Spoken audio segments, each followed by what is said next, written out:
A cage is a metaphor for what contains a person and their unique personality in such a way that it makes them feel physical, emotionally, and/or intellectually stunted. This metaphorical cage can be a known entity, such as you realize that you are an ambitious woman but you decided to get married and have children and not attend college because of your family's desire. Or they can be unknown, such as you were raised in a racist environment, and because of your unknowingly hostile views of different people, you are unable to attain the jobs that you seek.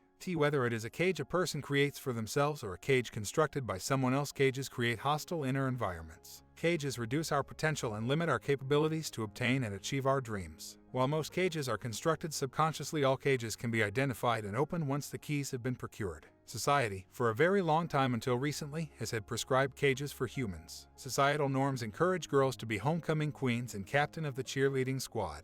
Even with growth, societal norms still leave women feeling as though they have to choose between being a career woman or being a stay-at-home mom. Society has depictions for men too, and they haven't evolved as much as women's roles have. Men are supposed to be the breadwinners. They need to be tough and stoic and emotionally reserved. One anecdote they called out was a friend of Glennon Doyle's candidly spoke about how when her husband cried, it made her uncomfortable and wanting to yell at him to suck it up, even though she was a feminist and believed that people shouldn't be trapped in gender roles. These cages of how men and women should act based upon the ideals of the past create cages that are physically and emotionally crippling. Raised in a Christian-based family, Glennon Doyle has dealt with her share of religious conflict. People have religion and faith for many reasons. Sometimes it is familial, sometimes it is cultural, and sometimes it is just an individual's choice to have faith and practice a specific religion. Some religions are more accepting of all lifestyles than others. The fact of the matter is that if a person is raised in a fundamentalist Christian faith, they may find it hard to express their sexuality and gender roles in ways that are true to them rather than true to their faith. However, there are plenty of organized Christian-based churches that are welcoming of all lifestyles. A person's religion should be something that comforts them and leads them in times of great strife, not creates more within them or a cage for them to live a life within. If God is someone that it is important to have in your life, then find the version of a God that is most true to you and worship with him, her. Once upon a time, there was a version of what family meant. It was a mother, father, children, and extended relatives. Then divorce became common and we had broken families. Then remarriage became common and we had blended families. Now in the United States and some countries, we have legalized gay marriage and have all new sets of family ideas. The term family includes any group of people who live together and grow together in love and respect. Glennon married her wife Abby and they still have soccer practice and family dinner with Glennon's ex-husband and his girlfriend.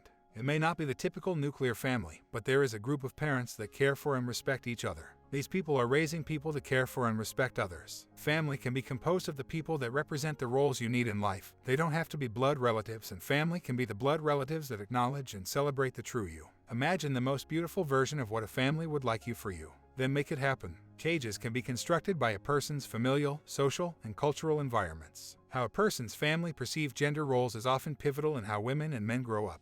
How men and women view their roles in society, marriage, and the workplace originally stems from their parents' views and roles, and then that is placed upon them to carry forth. Families whose cultural identity is embodied in fundamentalist religion have a strict view of what a man should do and what a woman should do within their lives. Though religion is often a leading factor in some cultures, in general, they have strict rules and beliefs about male and female roles and rules about how they should compose themselves. Most people are reluctant to let their family down, and to that end, they fulfill their family's ideals and then start drinking or using drugs to escape from the daily pain they are enduring.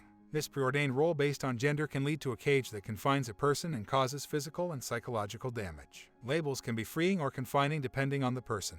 A label of straight or gay can cause acceptance and rejection, so can working mom or stay-at-home dad. By 11 years old, Glennon was already bulimic. By 18, she was an alcoholic. And by 24, she was an addict that was unwed and pregnant. Lots of labels there. All of those labels are accurate and all depict a type of play Doyle was in during her life. At 44, she is no longer bulimic or an addict, and she will always be a recovering alcoholic. She also is labeled as suffering from depression and anxiety. Glennon is a huge advocate for staying on your medication in order to be the most beautiful version of yourself. But mental illness labels should not be stigmatized. They should not be confining labels that alert the world to your defects and keep you from achieving your dreams and goals. One thing she doesn't label herself as is gay. When it comes to labels, they can be misleading, too general or too specific. To label one person one thing for one choice they made at one point in their life is confining. People in life are fluid, and the less time we spend trying to fit square pegs into round holes by creating classifications for every aspect of life, the more time we will have to live. The scariest key to use to get out of your cage is to let your old life burn. Just let it burn. Let go of the life you lived, the marriage, the career, the status, the religion, the familial obligations. Those are all things that Glennon let burn in order to become her truest self, and in that process she didn't lose as much as one would think. Her marriage to her husband is over, but her friendship with him is not. Her familial roles and expectations placed upon her by her family are over, but her relationship with her family is stronger than ever. Whatever is no longer true to you in your life will have to be let go. Let it burn. Growth is scary, exhilarating, and can be painful. But, as Glennon sums it up, once you know what you don't want, it feels impossible to live that version of yourself any longer. Don't mistake let it burn for it has to burn. Not everything in your current life has to go, just the items that don't fit you any longer. One key to unlocking the cages is to feel your feelings. We are complex creatures that have an incredible range of emotions. But often we are hell-bent on avoiding feeling our feelings. Sadness sucks. Fear is paralyzing. Anger can be terrifying to embrace. So we spend our time running from our feelings, masking them, or repressing them. In order to open the cages we find ourselves stunted in, we have to find our feelings, embrace them, and learn to feel and experience our emotions as they come. It's liberating to meet disappointment head-on, cry with sadness, then take that moment and use it to grow. We go to great lengths to experience happiness. We work 6 to 80-hour weeks to make the big money so we can take lavish vacations that make us happy. Or we spend big bucks on cute outfits that make us feel happy. But we completely neglect to embrace the moments leading to the happy ones. We bury the resentment of having to work so hard to save money for the vacation. We mask the lack of confidence with the cute outfit to try and make ourselves forget the feeling of being too thin or too heavy. While we chase happy, we are often overwhelmed with other feelings that we refuse to acknowledge. No one can make the right decision for you. Knowing what you want, what you need is another key to escaping cages. Learning to listen to your own inner voice is something that comes with feeling your feelings and sitting with those emotions. Finding your inner voice will guide and inspire you to choose the paths you most belong to in life. Glennon discovered this knowing by sitting alone on her laundry in her closet. She basically taught herself to meditate, and with that meditative state, she felt her own inner voice. For her, the right decisions feel warm and the wrong decisions feel cold. For other, different symbols may be what guide you to your knowing. Eventually, when you come to trust yourself, you will be able to weigh and measure every decision with your inner voice without meditation.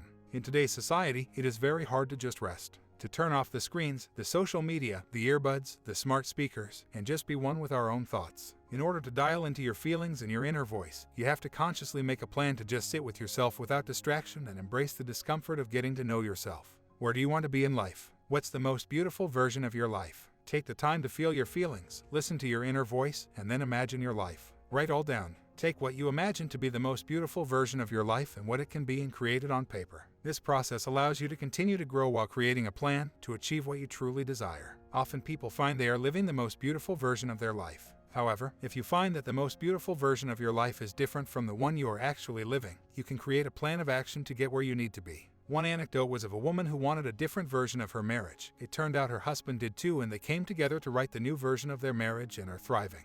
Just because you are not currently living the life that you dream of doesn't mean it isn't possible to achieve. Some versions will be convenient to change to, others will be painful.